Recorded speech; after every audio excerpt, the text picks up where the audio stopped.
এই ম্যাচটা আশা করি মনে হয় ড্র হবে, কিন্তু 400-র উপরে যদি টার্গেট দেওয়া যায় ইনশাল্লাহ আশা করি জিতার সম্ভাবনা থাকতে পারে।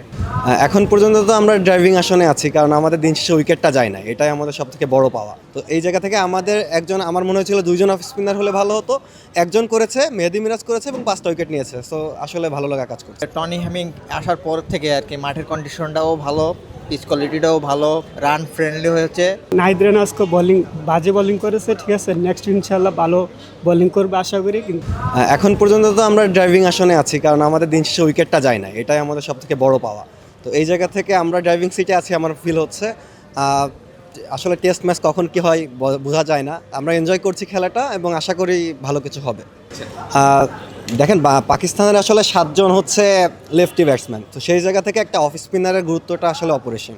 তো এই জায়গা থেকে আমাদের একজন, আমার মনে হয়েছিল দুইজন অফ স্পিনার হলে ভালো হতো।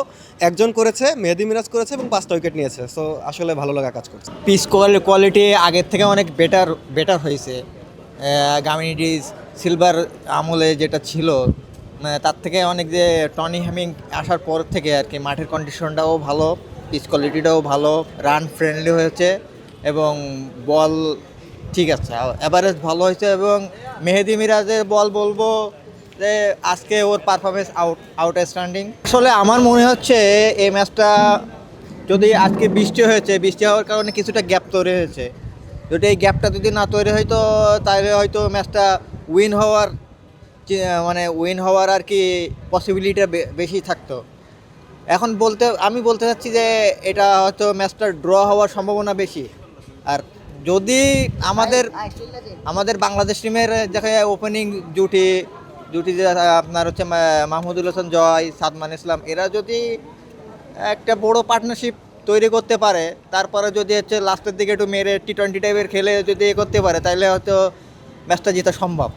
আদারওয়াইজ যদি আমাদের টপ অর্ডার ব্যাটসম্যান বা মিডিল অর্ডার ব্যাটসম্যান ফল করে, তাহলে ড্র হইতে পারে, কিন্তু পাকিস্তান জেতার সম্ভাবনা আমি দেখতেছি না। কত লিড দেওয়া উচিত? আলহামদুলিল্লাহ আজকে যে ইনিংস খেলেছে বাংলাদেশে, যে বোলিং করেছে আজকে অনেক ভালো বোলিং করেছে।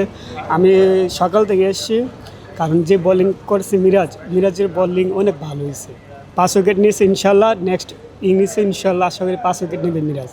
এই বিষয়টা অনেক ভালো লাগছে, কিন্তু নাহিদ রানা আজকে বাজে বোলিং করেছে, ঠিক আছে, নেক্সট ইনশাল্লাহ ভালো বোলিং করবে আশা করি।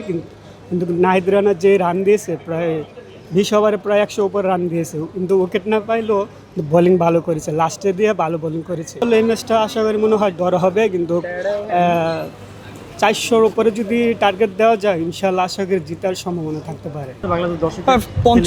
পঞ্চম দিনে গিয়ে 300 আর একদিনে করা সম্ভব হবে বলে আমার মনে হয় না। ভালো বোলিং করলে অবশ্যই, কেন নয়।